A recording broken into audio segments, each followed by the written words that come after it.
guys, it's Ash from Element My Faith, and today we're going on week 3 of our Woman in the Bible study series, and for this week we'll be going over Miriam. So to get ready for the questions for this week, we'll be reading Exodus 2 and 15, and also Numbers 12. So take some time to read over those, and then we'll go over the questions. So the first question is, who was Miriam? And I just put Moses' sister, kept it short and sweet. If you have anything to add on to that, please feel free to. The second question is, Miriam played a key role in keeping Moses safe as a baby during Pharaoh's tyranny. Do you think she was fearful during these scary times or felt peace from God and trusted in him? So I know some of the girls in the in-person study was saying that she must have felt some strength from God to be able to go up to Pharaoh's daughter herself to ask to have a nurse for baby Moses and all that. And I kind of agree with that. But I still think maybe she could have been doubtful, but just worked through the fear with God. And yeah, because I'm just trying to put myself in her shoes in that time, and how scary it'd be knowing like your baby brother could get murdered, and just trying to keep him safe and stuff. But it obviously was all God ordained and the will of God for how it worked out, with him going down the river and Pharaoh's daughter finding him. So yeah, definitely God, just place your trust in God in even those scary, unsure times. The third question is, Miriam led the other women in praise and worship and reminded them of God's glory working in their lives. What are ways you can remind others of the glory of God? So some stuff said at my study was how he's worked in our lives. People went over and shared some of their stories of just like seeing God's glory, and it's just so cool to get that like kind of testimony and perspective from other Christians that got to experience things from God. So definitely a good reminder.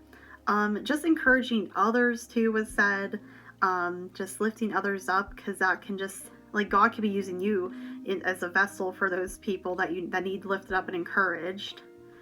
And then also just being in the Word is such a great reminder of the glory of God, obviously, because you get to see all of those promises that were kept and fulfilled by God, and just seeing his awesome power in some of these stories. So obviously being in the Word is probably the best way to go about it for sure. And the last question is, Miriam criticized her brother and paid the price for it. Has there been times where you criticized or judged and felt immediate repercussions from the Lord?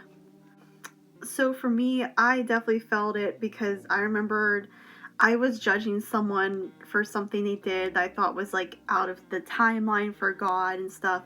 But just the way I said it and went about it, as soon as it came out of my mouth, like I just instantly felt like I had a heavy chest pain and like got punched in the gut maybe.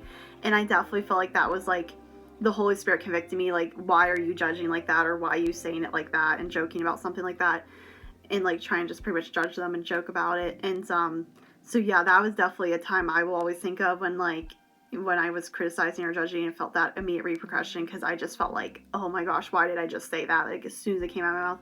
So I'm definitely glad the Lord convicted me like right away, so I can realize like, you need to calm down with your tongue, like there's no reason for that. And then our girls were just saying like how just the power of the tongue is like so crazy, because like just look what it did to Miriam, and the repercussions for her.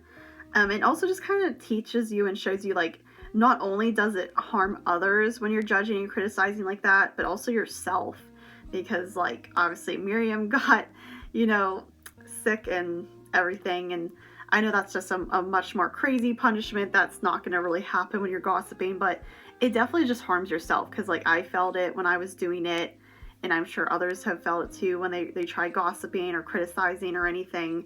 And like it really does just harm your spirit and your walk with God, because you're not using the power of your tongue correctly. Like you have to be careful with it and wise with it. That's why it's always more important to listen instead of speak, and just really be careful what you're saying for sure. Well, that is all the questions for today. I felt like a very fast video for this one, but so definitely take the time to go over the verses and questions and really think about things and how to apply it to your lives. That's just what I always love about these like Bible studies. So yeah, thank you guys so much for checking out this video, and I'll see you guys in the next video. Bye. Amazing grace, how sweet.